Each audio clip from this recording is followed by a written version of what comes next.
to the beach volleyball game, the Women's Championship here at UE Caloocan, kanilang sand court.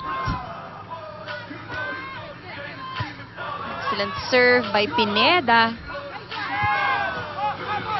Maru Banaticla softly getting that across the net. You have to play smart to earn those points. That's exactly what Banaticla is doing. And that hits the line. Kitang-kita kasi tumalbog yung tape of the net. Tape ng line. No argument there.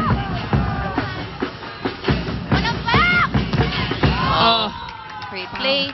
And you see, when they set up the ball, especially with a dig, most often kasi they set it up with a dig, pinapabagal nila talaga yung bola. Yes, and Pao Soriano just taking advantage that slow ball.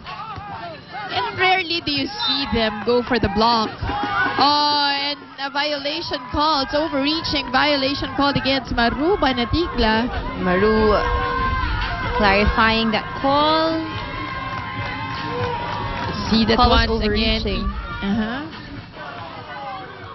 And sometimes kasi kailangan close fist, di ba? Hindi pwede yung drop ball na palm, open fingers.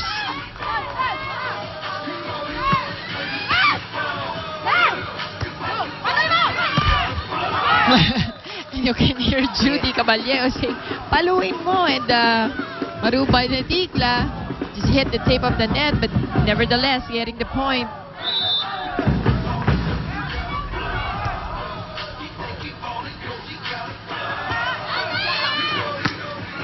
Place. Well, she was going for that corner. But goes out. Sa women's beach volleyball, napansin ko, wala masyado nagbablock. Yes, I was actually about to say that. Most of them would really just wait at the back to dig the ball or defend the ball. See, dalawa na sila agad dun sa likod. Versus in the men's division talaga, you would halos see... may blocking all the time. Very aggressive also in front of the net. Switch.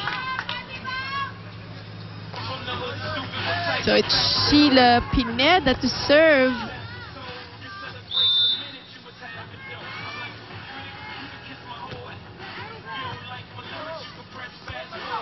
Oh, that was overset.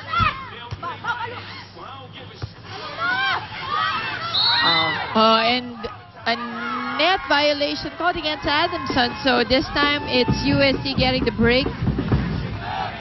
Now, just here in the first set, but already a lot of violations being called on both teams.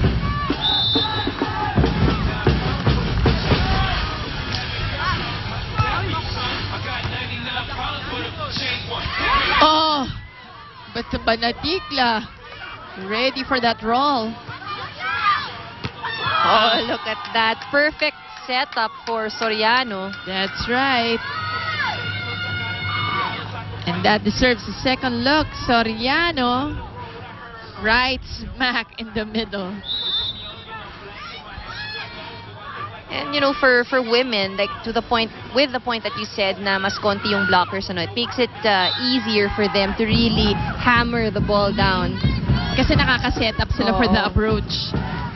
It's a smart play from Banaticla, getting it into the backcourt of Adamson.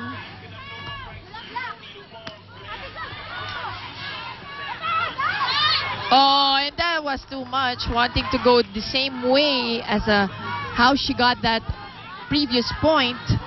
This time, no go.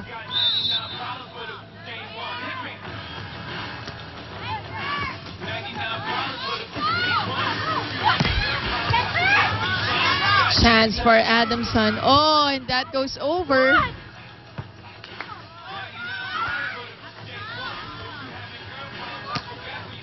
Soriano finding the end of the line. And she knew what she where she wanted to go. And watching her here in beach volleyball, and I've watched her also in indoor, makikita mo talaga hinahanap niya kung saan niya gustong dalhin. Well, we'll be back here at UE Caloocan after the break.